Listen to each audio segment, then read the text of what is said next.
People are saying, especially the non-Ahmadis, they are saying that the interpretation or the translation of the Holy Quran is not right. Do you say that?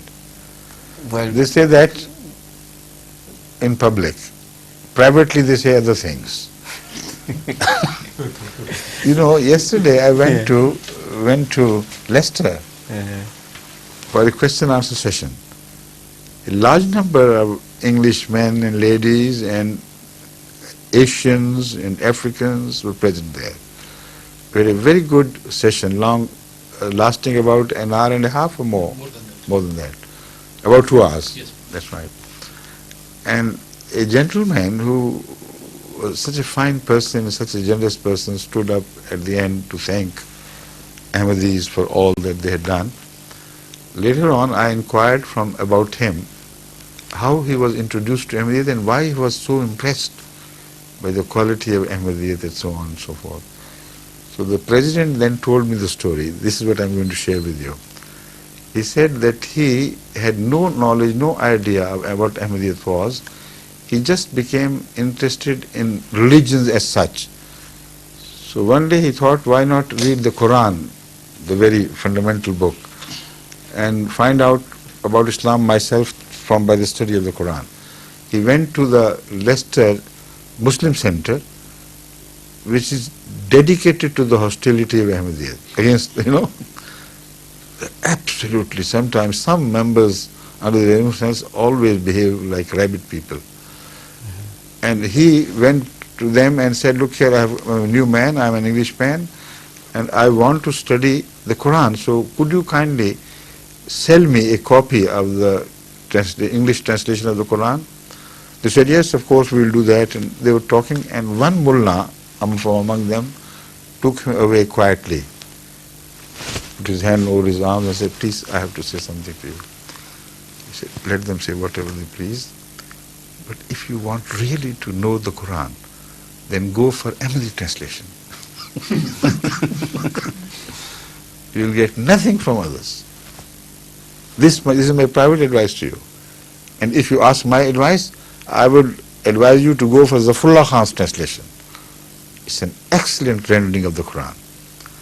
And Zafrullah Khan's translation is entirely based on the translations of the Jamma'at as such, of Khalifatul Masih Sani's translations and Maulvi Sherli Sahib's translation and so on. And also, he was helped by a board of Ahmadi scholars and others at his request, which was granted by Khalifatul Masih, the third caliph.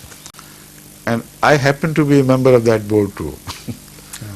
You see, we went through sentence by sentence each translation, and we offered our advices. Of course, it was his translation. He decided in the end whether to accept some advice or not. Most often he did. So it was that translation to which that mullah referred.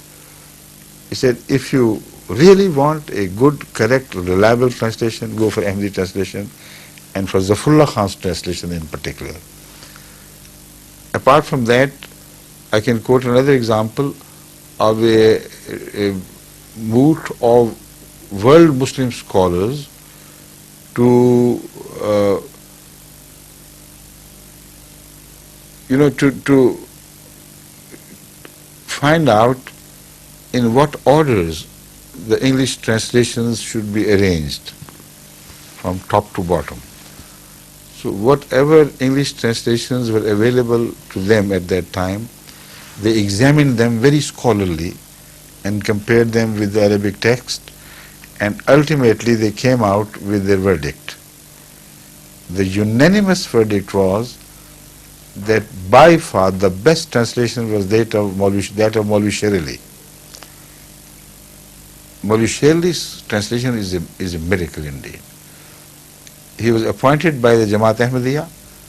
He spent many precious years of his attention with prayers to come out with this translation, which is still the best in the whole world. So this is the unbiased verdict of non-Ahmadi scholars. You should be aware of these things. You should find out references from Imam with the help of Imam Sahib and tell the others, look here, what's this? if we change the translation to our own liking, what happens to your scholars when they sit as on the seat of judgment?